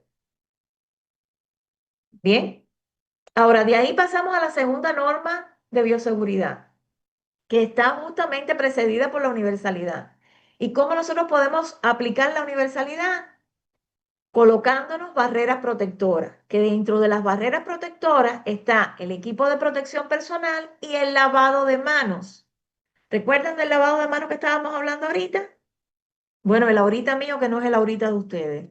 El ahorita mío es el de hace un rato y el ahorita de ustedes es el de ahora mismo. Bueno, hace un rato estábamos hablando, no se preocupen por eso que nos vamos a entender muy bien. Llevan 10 años entendiéndome todos, así que ustedes no van a ser los únicos que no me van a entender. Hasta el momento sí tengo que felicitarlo porque realmente están, bueno, casi todos los que estoy viendo acá están con la cámara prendida, están muy disciplinados, están participando, que eso hace mucho tiempo que no lo veo en estudiante, realmente. Tengo, no quiero, como dicen los viejitos, no quiero hacerles mal de ojo. Hoy están divinos y mañana están insoportables. No, no, no. Quiero que se mantengan así a lo largo del semestre porque de esa forma no van a tener ningún tipo de problema. Si no, de lo contrario, lamentablemente, vamos a tener muchos problemas porque yo soy muy peleonera, en extremo peleonera. Y yo sé que ustedes tienen una formación un poco diferente, donde una persona que eleva un poquito el tono de voz, pues ya ustedes como que me están retando, como el término retar para mí es completamente diferente al término retar de ustedes. Para mí retar es que usted se prepare para rendir una mejor exposición, para hacer un trabajo mejor, para pasar de categoría en algo. Eso es un reto. El objetivo que usted se propone para lograr una meta, eso es un reto. No es llamar la atención. Llamar la atención es llamar la atención. ¿Ya? Llamarle la atención a usted porque está conversando, porque llegó tarde, porque no se colocó el mandil, porque estaba jugando en clase, porque estaba utilizando el teléfono. Eso es un llamado de atención, no es un reto, es un llamado de atención. Entonces, vamos a ir más o menos ubicándonos de cómo funciona esto, porque no es que yo hable en chino ni nada por el estilo, yo hablo el mismo castellano que ustedes, pero hay algunos términos que no los asociamos correctamente. Entonces, hace un rato yo les hablaba sobre el lavado de manos. Pues justamente el lavado de manos está incorporado dentro de las barreras protectoras. Bien, la desinfección de manos en cualquiera de sus variantes va a ser una barrera protectora. ¿Por qué razón? Porque usted va a eliminar la mayor cantidad de microorganismos que pueden ser visibles o no. O sea, los microorganismos nosotros no los vamos a visibilizar a no ser que utilicemos un microscopio. Pero la suciedad sí puede ser visible, o en algunas ocasiones la suciedad no es visible, pero sin embargo tenemos nuestras manos contaminadas. Ejemplo de ello, y les va a suceder con muchísima frecuencia, cuando se coloquen guantes de procedimiento. Y aquí es otro término que también tienen que dominar, porque los guantes se clasifican en guantes de procedimiento y guantes de manejo o de examinación. Cuando yo hablo de guantes de procedimiento, estoy hablando de guantes estériles o guantes quirúrgicos, los guantes que vienen empaquetados. Sin embargo, los guantes de examinación o guantes de manejo son esos 100 pares de guantes que vienen dentro de una cajita de diferentes tallas, que son guantes que están limpios, pero no son guantes estériles. Entonces ahí usted ya tiene que conocer cuál es la técnica estéril y cuál es la técnica séptica. Cuando hablamos de técnica séptica estamos refiriéndonos a técnica limpia. Y cuando hablamos de técnica estéril, estamos hablando de una técnica que es un poco más compleja. Un ejemplo, la sutura de una herida es una técnica estéril. Bien, pero el baño en cama es una técnica séptica. Es una técnica limpia, pero no es una técnica estéril. Cuando usted realiza una técnica estéril, usted está utilizando elementos que necesitan estar estériles. Ejemplo, un set de sutura, un set de cura de herida. O sea, la pinza no es que usted utilizó la pinza en Keila Jordana y después va a utilizar la pinza en Carlos Tigrero y después va a utilizar la pinza en Aisha. No. Usted utilizó la pinza en Keila y usted llevó esa pinza para la central de esterilización o llevó ese set de cura o ese set de sutura para la central de esterilización para que lo descontaminen, o sea, lo desinfecten, lo empaqueten y lo esterilicen. Bien, y es de uso individual. Sin embargo, cuando usted va a medir los signos vitales, fíjense que me refiero a medir, no a tomar, sino a medir. Y esta es otra definición, em, definición que se utiliza en muchas ocasiones o se utiliza en la mayor parte de las ocasiones de forma incorrecta. Porque escuchamos en cualquier ámbito, me tomaron los signos vitales. Bien, esos signos vitales tienen un resultado que es numérico. Y ese resultado numérico se obtuvo a través de ¿qué? De una medición. ¿Entiende? Incluso toma de muestra es extracción de muestra, porque usted va a extraer una muestra, no la va a tomar. Tomar es cuando yo tomo el teléfono en mis manos, tomo el teléfono en mis manos, tomo el frasco de agua en mis manos, ¿entiende? Sostengo al paciente por los hombros, incorporo al paciente. Fíjense los términos que estamos utilizando, que debemos fomentar un poquito la cultura de hablar con propiedad, hablar con terminologías científica. No es que yo sea más fina que nadie, ni que sea más culta que nadie, no. Es que usted, entre más aumente su vocablo con respecto a la especialidad que usted o la carrera que usted esté estudiando, mejor preparado va a estar. Bien. Entonces nos quedamos ahí en la segunda norma de bioseguridad. ¿Cuál era la segunda norma de bioseguridad, Diego Arturo?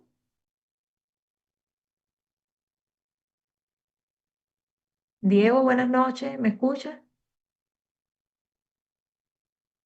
Diego, Hola, hola, hola. hola. ¿Sí me escuchan?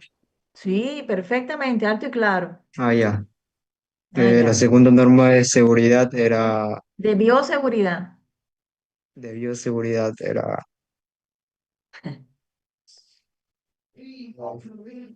Alguien que pueda ayudar a Diego. Los guantes, Miss. Las Los barreras de guantes. bioseguridad. ¿Cuál, Yulexi?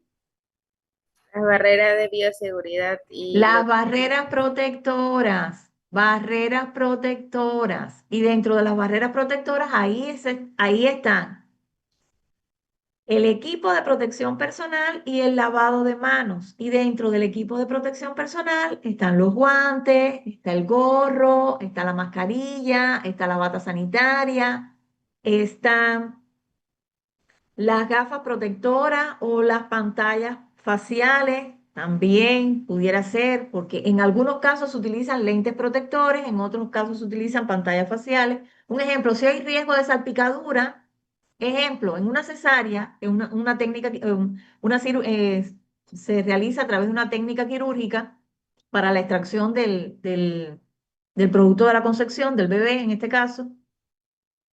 Ahí sí, los cirujanos ginecobstetras deben utilizar pantallas faciales. ¿Por qué razón? Porque en una cesárea se hace una incisión a nivel abdominal y sí hay riesgo de salpicadura. Entonces, cuando hay riesgo de salpicadura, se debe utilizar una pantalla facial.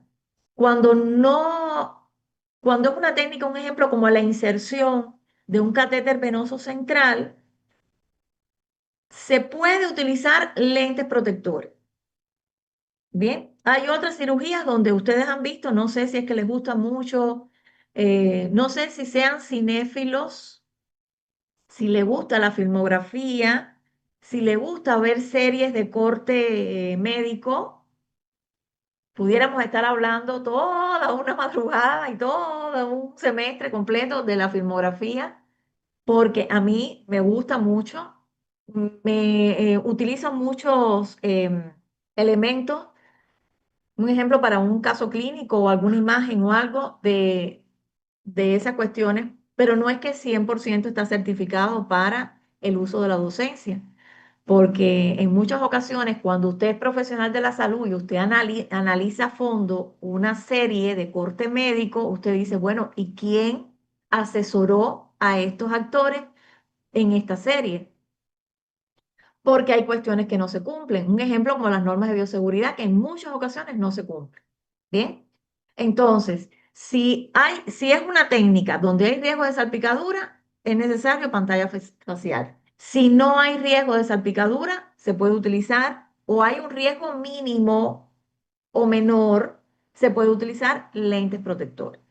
Pero aquí les estoy hablando de qué es lo que forma parte de la barrera protectora. Lavado de manos antes de, después de, o sea que eso también tienen que dominarlo, los 5 momentos del lavado de manos en la técnica asistencial, que hay 2 antes y 3 después, o sea, antes de ponernos en contacto con el paciente, antes de ponernos en contacto con la unidad del paciente, después, antes, o sea, antes de hacer una técnica séptica. Y después de haber estado en contacto con el paciente, con la unidad del paciente y con los fluidos del paciente. Un ejemplo, si yo tengo que bajar la diuresis, medir y bajar la diuresis de una funda de recolección de orina, yo sé que esa técnica yo la tengo que hacer con guantes de manejo. ¿Por qué? Porque es una técnica sucia. No es una técnica estéril, no es ni tan siquiera una técnica séptica, es una técnica sucia. Entonces, porque yo me voy a poner en contacto con fluidos del paciente, que en este caso va a ser la orina. Si yo voy a colocar una cuña que en algunas bibliografías se las van a encontrar como chata, urinario, videl. Estamos hablando de lo mismo, la cuña, que la cuña se utiliza para, en el caso de los hombres, que el paciente defeque, en el caso de la mujer, para el aseo de los genitales de la mujer, para la diuresis de la mujer y para la defecación también. ¿Bien? Que puede ser metálica, puede ser plástica, las hay de diferentes tamaños, si es un paciente pediátrico, si es un paciente adulto, etc. Entonces, si usted va a colocar y va a retirar la cuña, es una técnica sucia también. No es una técnica séptica. No es una técnica limpia. Porque ahí usted también se va a poner en contacto con fluidos del paciente. Incluso para la obtención de una muestra de heces a partir de la cuña, porque el paciente no puede hacerlo. Y aquí se va a incorporar también otra definición importante, que es la clasificación del paciente de acuerdo a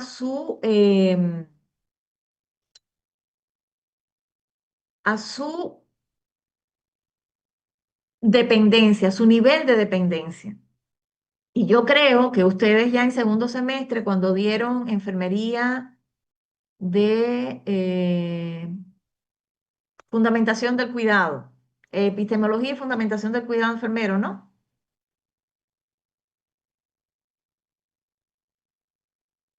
Sí, fundamentación del cuidado enfermero. Es la asignatura que dieron ustedes en segundo semestre. Bases teóricas y epistemología del cuidado. Yo les digo fundamentación del cuidado, siempre le voy a decir así, porque estamos hablando de eso, es fundamentación del cuidado. Es la antesala de esta asignatura, realmente la antesala de esta asignatura. Ahí ustedes se pasaron todo un semestre hablando de las teóricas, ¿verdad?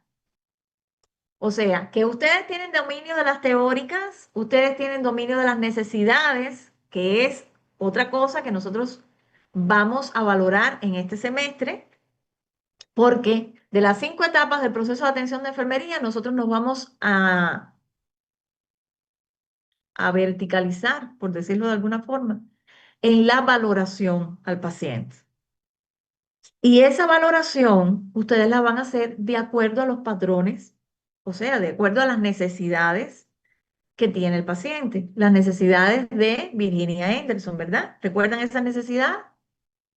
Bueno, pero también ustedes tienen que valorar en ese paciente no solamente sus necesidades, sino el nivel de dependencia del paciente.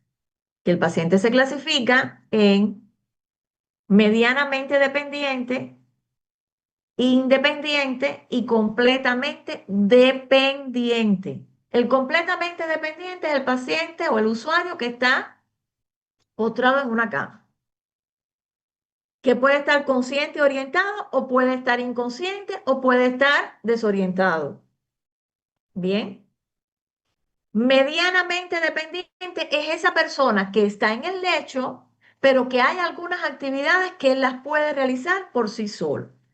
Y voy a hacer un alto aquí y no se me ha olvidado que todavía tengo que hablarles de la última norma de bioseguridad.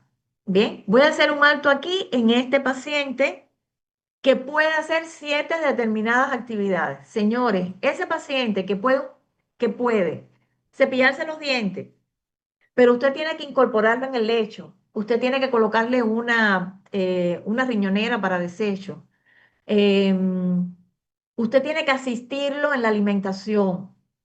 Al menos, por muy poquito que ese paciente logre hacer, es importante que ustedes estimulen al paciente. Cuando yo le digo estimulen al paciente, no es que lo movilicen, no es que lo zarandeen, no, no, no, eso no es estimularlo. Estimularlo es decirle, qué bien lo está haciendo, señor Hernández. Muy bien, señor Hernández, hoy lo veo muy bien, está evolucionando muy bien. Aunque esa persona solamente haya hecho una pinza digital para sostener un poquito el cepillo de dientes y usted haya tenido que asistirlo en la mayor parte del cepillado bucal.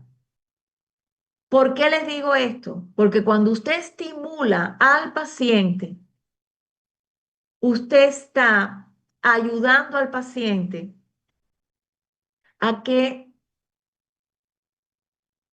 se recupere mucho más rápido. y usted está fomentando la autonomía en el paciente. Por muy mínima que sea esa autonomía, fíjense, usted está estimulando la autonomía en el paciente. Eso es fundamental en la recuperación del paciente. Y aquí yo les estoy hablando de algo muy importante que me voy a pasar todo el semestre repitiendo, que es cuidado humanizado. Fíjense qué sencillo, fíjense qué sencillo.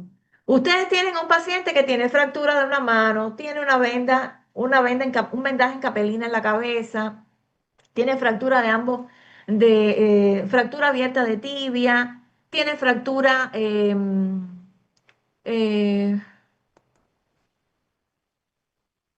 bueno, es un paciente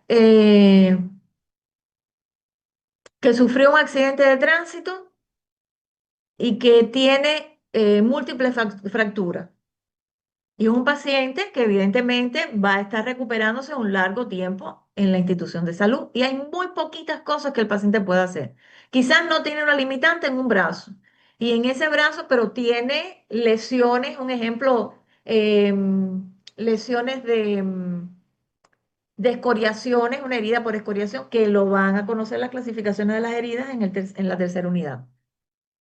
Heridas escoriativas, tienen el brazo, le duele, tiene el brazo edematoso, lo tiene inflamado, sí, lo tiene inflamado, lo tiene caliente, ha tenido fiebre, tiene toma del estado general, o sea, un paciente que hay que tener cuidados con él.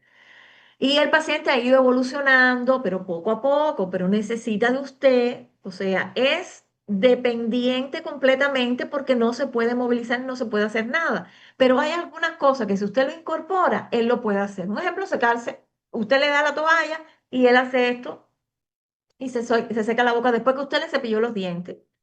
Y ahí usted aprovecha y le dice, qué bien, estás movilizando muy bien el brazo, te estás recuperando muy bien. Y eso fomenta la autonomía en el paciente. Pero si usted es de los enfermeros o de las enfermeras que no habla, simplemente no habla, le cuesta trabajo relacionarse con el paciente o le cuesta trabajo relacionarse con el familiar, ahí ese vínculo entre paciente y enfermero, no, usted no va a fomentar la autonomía en el paciente, usted no va a ayudar a que el paciente se pueda recuperar. Porque no hay ese vínculo entre usted y el paciente. Y eso es fundamental. Y cuando yo hablo de vínculo, cuando yo hablo de relación, yo no me estoy refiriendo a que usted le cuente su vida al paciente y que el paciente le cuente su vida a usted. No, no, yo no me estoy refiriendo a eso. Eso se llama chisme. Yo no me estoy refiriendo a eso. Yo me estoy refiriendo a esa dinámica que debe existir entre el paciente y el profesional de enfermería, justamente cuando usted va a realizar o sin realizar una técnica de enfermería. Usted puede estar canalizando una vía y usted puede estar comunicándose con el paciente, o sea, hablando con el paciente. ¿Cómo te has sentido hoy? ¿Cómo te estás sintiendo en el hospital? ¿Has tenido problemas acá? ¿Puedes dormir bien? ¿Te estás alimentando bien? Y usted está canalizando la vena. Fíjense que usted saca al paciente de esa situación de esperando al pinchazo o esperando a que le pueda canalizar la vena o no pueda, o el temor que genera esa situación. Entonces, eso es importante fomentarlo en ustedes, que son estudiantes de enfermería, para que lo puedan hacer cuando ya estén en un hospital. Bien, pero eso nace con la persona. Hay personas que somos, y me considero, muy extrovertidos, que no nos cuesta trabajo relacionarnos con las personas. Llegamos a un lugar, no conocemos a nadie y podemos entablar una conversación con las personas que están, podemos identificarnos porque somos extrovertidos. Hay personas que son introvertidos, que les cuesta un poco más de trabajo socializar, pero si usted cogió enfermería es porque esa situación la va a modificar poco con el tiempo. No es que pasamos de ser introvertidos a extrovertidos de la noche a la mañana. No funciona así. No, no, eso es poco a poco. Para eso están las clases prácticas, porque en las clases prácticas a mí me gusta mucho que ustedes trabajen no que trabajen con ustedes mismos, porque yo no trabajo así en los laboratorios, o sea, olvídense de que en la clase práctica ustedes, Lady, ¿te sucede algo con el cuello? Que ustedes se van a estar funcionando los unos a los otros o se van a estar insertando una sonda nasogástrica los unos a los otros. No, no, no, no. Para eso existen simuladores y con eso es con lo que van a trabajar. Bien. Porque todavía, ya les digo, la simulación clínica es importante para que ustedes puedan practicar y practicar y practicar y me equivoqué y volví a practicar y me volví a equivocar y volví a practicar. Pero sin ustedes conocer las normas de asepsia, que un ejemplo, en muchas ocasiones no se lavan las manos, no se ponen guantes, no desinfectan correctamente la piel, usted no puede insertar un catéter así. Bien, esa técnica cruenta, obsoleta, para mí obsoleta, de practicar con ustedes mismos, eso, al menos yo no lo consigo así, no lo hago. Entonces, sí, vamos a trabajar mucho con la valoración del nivel de dependencia del paciente, las necesidades que tenga el paciente de acuerdo a las necesidades de Virginia Anderson. Vamos a trabajar con diagnósticos prioritarios, diagnósticos de riesgo y diagnósticos de promoción de la salud, porque ya son temas que ustedes conocen. Y de ahí entonces saltamos a la tercera norma de bioseguridad, que es la clasificación de los desechos generados en la atención sanitaria. Bien, yo tuve que canalizar una vía y yo para canalizar la vía utilicé guantes, utilicé torundas de algodón, utilicé catéter, utilicé equipo de venoclisis, utilicé jeringa, eh, esparadrapo, etcétera, etcétera. Bueno, una vez que concluí con ese procedimiento, pues evidentemente de ahí se generaron varios desechos. Y yo tengo que conocer cómo se clasifican los desechos. Hay desechos infecciosos, hay desechos comunes, hay desechos especiales y hay desechos cortopunzantes.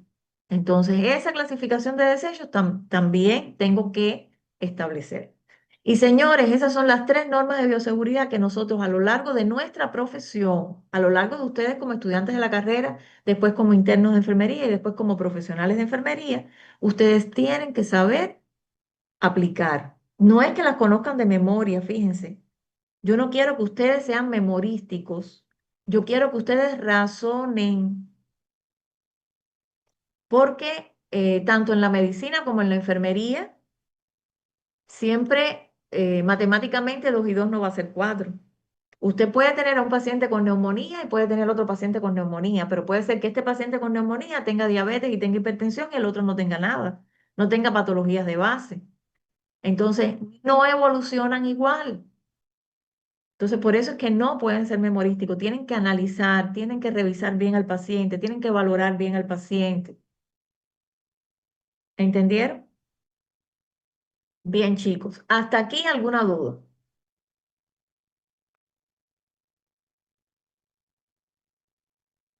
¿Dudas? Quiero escucharlos.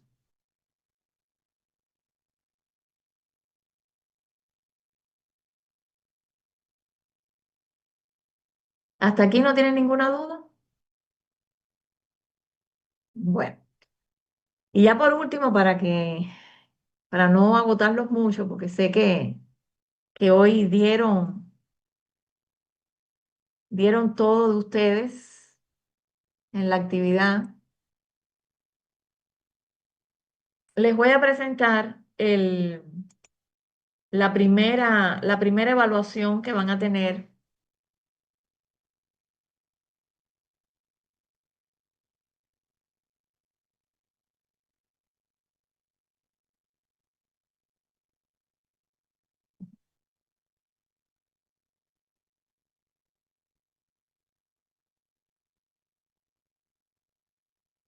Va a estar visible en un rato, va a estar visible en la plataforma Moodle, porque todavía no está visible para ustedes. Bien, este es el primer trabajo expositivo. Cada equipo, ya revisaron en la plataforma Moodle los equipos de trabajo. Esos equipos de trabajo son para exposición y son para práctica. Ustedes tienen los lunes de 1:30 a 4:30, ustedes tienen clase práctica. Por tanto, los lunes va el equipo 1 y el equipo 2. Bien. Los miércoles tienen clase teórica, que es virtual. Y los jueves tienen clase práctica de 1:30 a 4:30, los equipos 3 y 4. Bien. Entonces, eh, mañana sería bueno que fueran todos para que pudiéramos socializar eh, la normativa del laboratorio, que vieran, pudieran observar claramente el laboratorio, las características del laboratorio, etc. Bien. Ahora, esta exposición, eh, bueno, esta es la del 3.1. La de ustedes se activa a partir de hoy y la fecha de exposición es lunes, que tienen clase, y miércoles, que tienen clase. O sea, el lunes sería presencial y el miércoles sería virtual. El equipo 3 y 4 haría la presentación virtual y el equipo 1 y 2 haría la presentación presencial. ¿Bien? ¿Estamos hasta ahí? Por tanto, el lunes también tienen que ir todos, porque es importante, miren, es importante que los estudiantes, que a pesar de que no presenten, o sea, no expongan, pero los estudiantes que forman parte de un equipo, un ejemplo, van a exponer 3 estudiantes. Yo selecciono 3 estudiantes para que expongan. Que esta primera vez, yo siempre en la primera exposición dejo que ustedes mismos se organicen en el equipo, seleccionen cuáles son los 3 estudiantes que van a hacer la exposición. Bien, ya en las próximas exposiciones yo sí los escojo.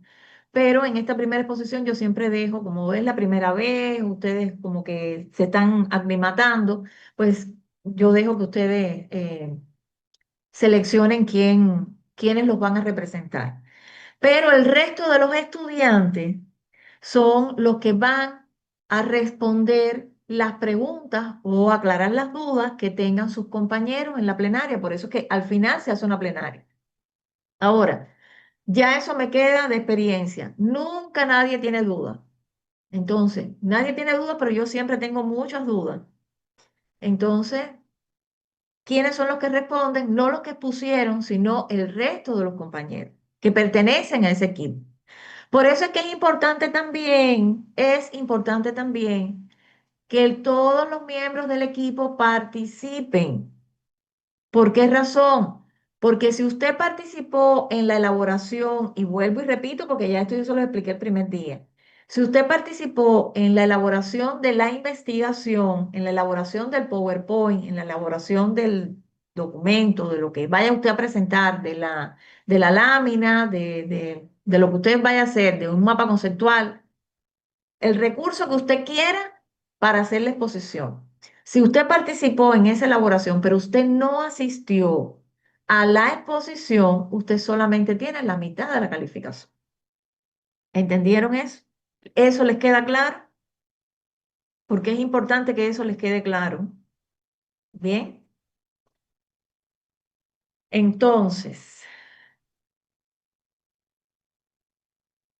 el equipo 1 va a tener el tema mecanismos de transmisión de las infecciones, aislamiento y su clasificación, precauciones con respecto a los diferentes tipos de aislamiento, medidas de control para la prevención de infecciones y dentro de esas medidas de control está la higiene de manos, el uso del equipo de protección personal, que entra dentro de las normas de ¿qué?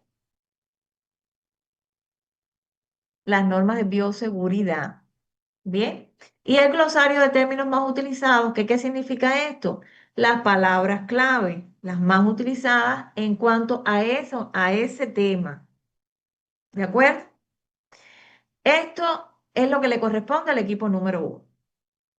El equipo número 2 tiene la temática sobre limpieza y desinfección de superficie, clasificación de los tipos de desinfección, sustancias que se utilizan en la desinfección de superficie, desinfección de alto nivel, nivel medio y bajo nivel, que es la clasificación de Spaulding, elementos críticos, semicríticos y no críticos, y también el glosario de términos más utilizados. Miren, aquí dentro del glosario de términos más utilizados para el equipo número 2 está definición de limpieza, definición de desinfección, em,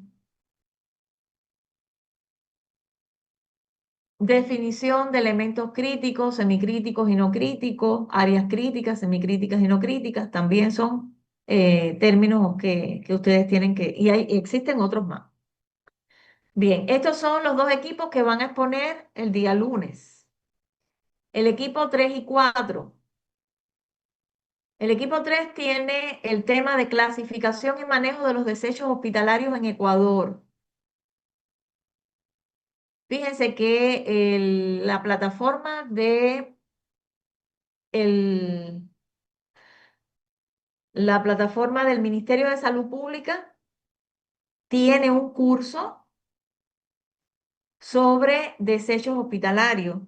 Ustedes pueden, yo les voy a subir les voy a compartir en la plataforma, les voy a compartir las diapositivas de ese curso para que también tengan elementos para que puedan preparar su presentación. Ejemplos de instalaciones de salud en la provincia de Santa Elena. O sea, ustedes tienen que buscar ejemplos de instalaciones de salud en la provincia de Santa Elena y cómo se hace la clasificación de los desechos en esas instalaciones. Bien. Y glosario de términos más utilizados también.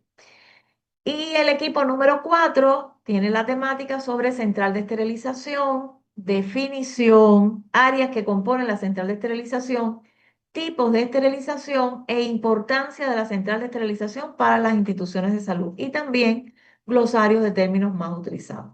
La guía está acompañada de la bibliografía básica, la bibliografía complementaria que aparece en la biblioteca, o sea, está de forma física en la biblioteca, pero también ustedes pueden hacer uso de las bases de datos que existen en la biblioteca de la universidad.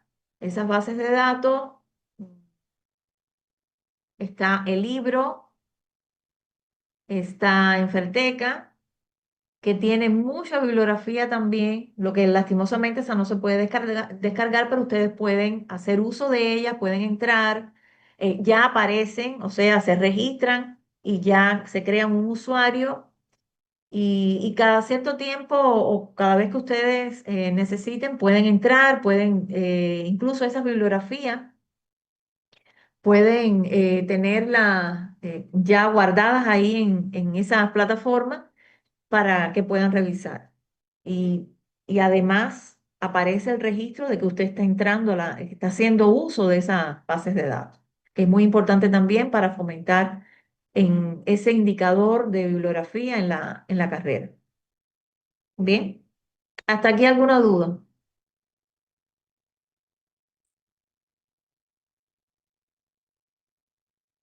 ¿Dudas?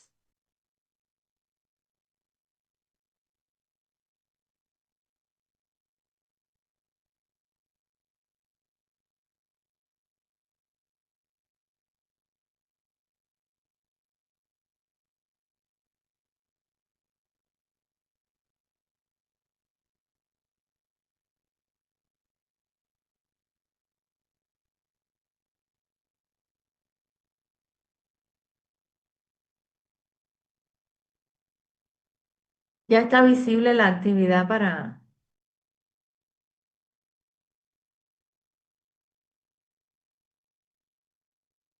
ya está visible la actividad en la plataforma para que puedan comenzar a trabajar. Dígame, Aisha. El material que se va a exponer es para la exposición es solamente presentación, puede ser, como usted dijo, mapa conceptual, una presentación, pero solamente digital. No necesitamos adicional a eso hacer si algún documento de Word, una investigación. Un Un informe informe. de la exposición, no. No. A ver, yo les voy a compartir la plantilla, o ustedes deben tener la plantilla de PowerPoint de la carrera, ¿verdad? ¿Ustedes no tienen la plantilla? Bueno, yo les voy a colocar en la plataforma, no sé, ahora no recuerdo, tengo que revisar, no recuerdo si le subí en anexo, no sé si le subí porque le subí la rúbrica, incluso de hecho, le anexé junto con la guía, le anexé la rúbrica para que revisen la rúbrica y vean qué es lo que mide la rúbrica a la hora de la exposición, porque hay veces que los estudiantes, esta exposición tiene un valor de 10 puntos, esta de ahora tiene un valor de 10 puntos, la próxima tiene un valor de 15 puntos, ya son los 25 puntos de esa estrategia. O sea, con dos estrategias ustedes tienen 25 puntos. Entonces, porque bueno, está en dependencia, también está en dependencia de cómo esté el paralelo. Si el paralelo saca abajo en las estrategias porque no se prepararon, porque no estudiaron, porque no tienen dominio del tema, porque no asistieron, etcétera, etcétera, pues entonces hay que buscar otro recurso, sería aplicar otra estrategia más para que tengan otra calificación. Pero señores, les digo algo porque eso tiende a confundir un poco. Eso tiende a confundir un poco. El estudiante que está en una universidad, y se los dije el primer día, es porque organizó su vida para llevar a la par todo lo que tiene en su vida. Si usted es hijo de mamá y papá, y usted es un mantenido, y no lo estoy diciendo como crítica, lo estoy diciendo porque usted no tiene necesidad de trabajar para mantenerse, sino que usted tiene padre y madre y familia. Usted es el único, es el centro, es el ombligo del mundo, y todo el mundo es en función de usted, y usted no necesita trabajar para ganarse su vida. Bueno, simplemente usted, ¿qué es lo que tiene que hacer? Estudiar. Entonces se sobreentiende que usted puede tener buenas calificaciones. Pero si usted es un mantenido, un hijito de mamá y papá, pero además usted se la pasa en el celular y usted no estudia, señores, ¿por qué yo tendría que hacerle una nueva estrategia a esa persona? Si simplemente no tiene una buena calificación, no participó, no asistió, no hizo el trabajo, no subió el trabajo, porque no quiso. ¿Entienden? Entonces, ojo con esto, porque usted está estudiando o ustedes están estudiando una carrera que demanda de mucha responsabilidad. Y cuando tenemos un estudiante así,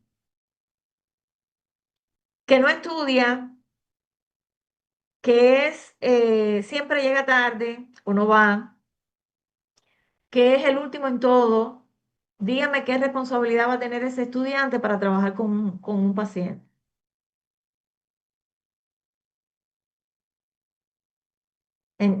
¿Ustedes están entendiendo lo que yo les estoy diciendo?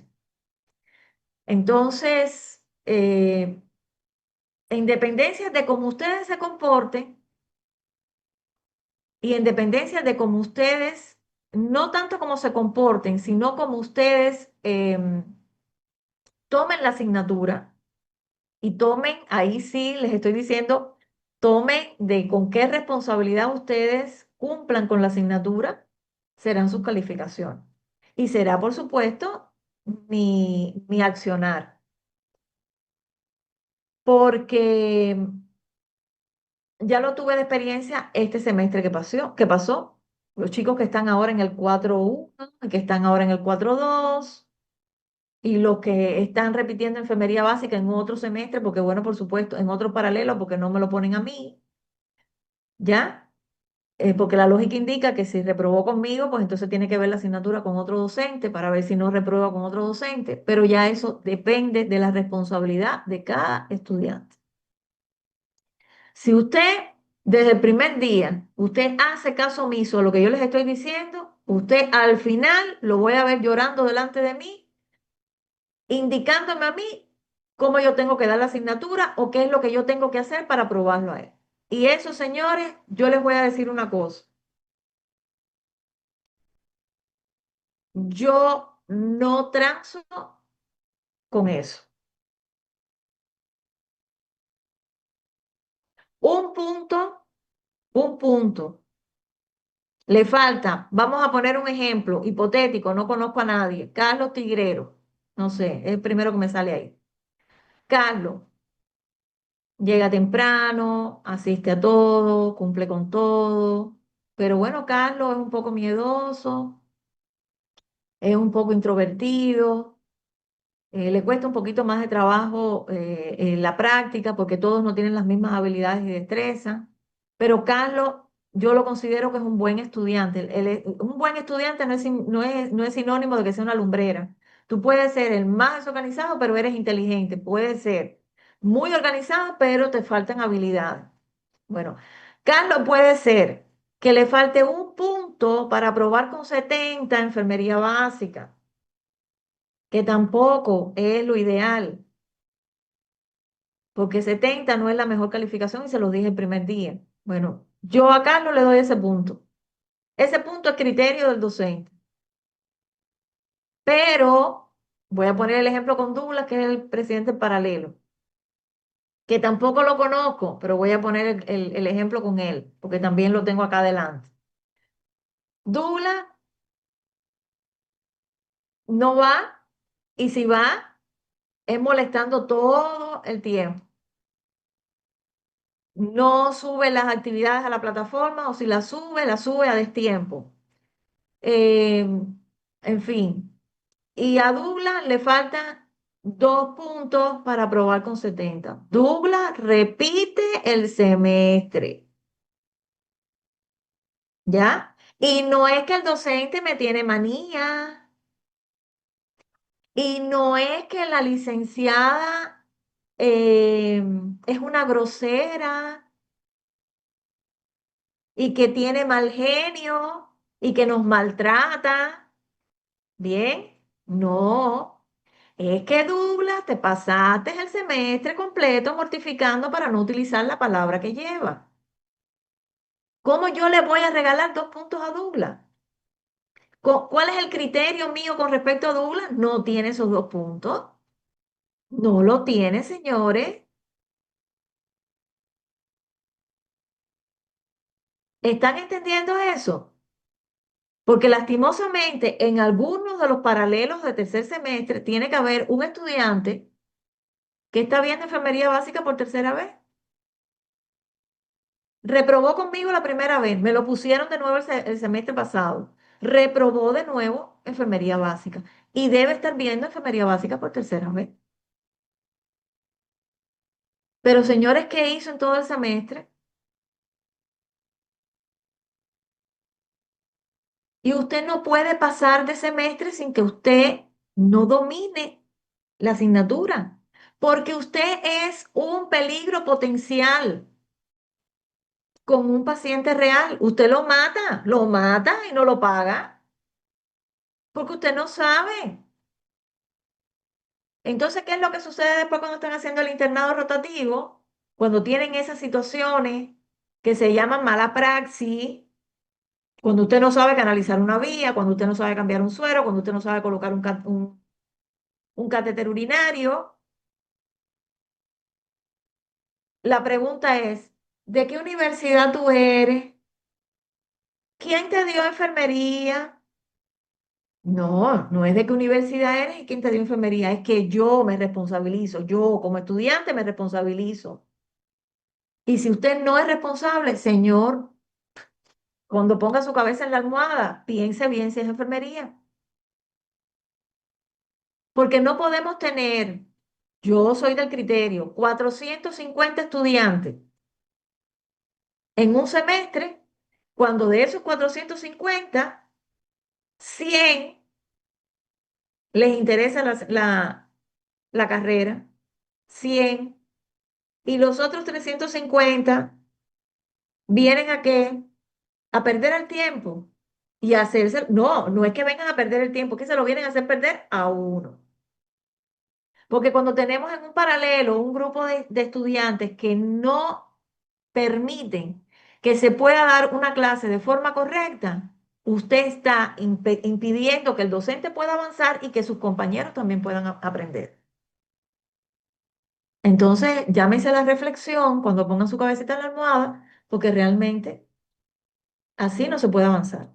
Y señores, si usted quiere ser un buen licenciado en enfermería, usted tiene que tener conocimientos y tiene que tener habilidades. Y las habilidades se adquieren con el conocimiento.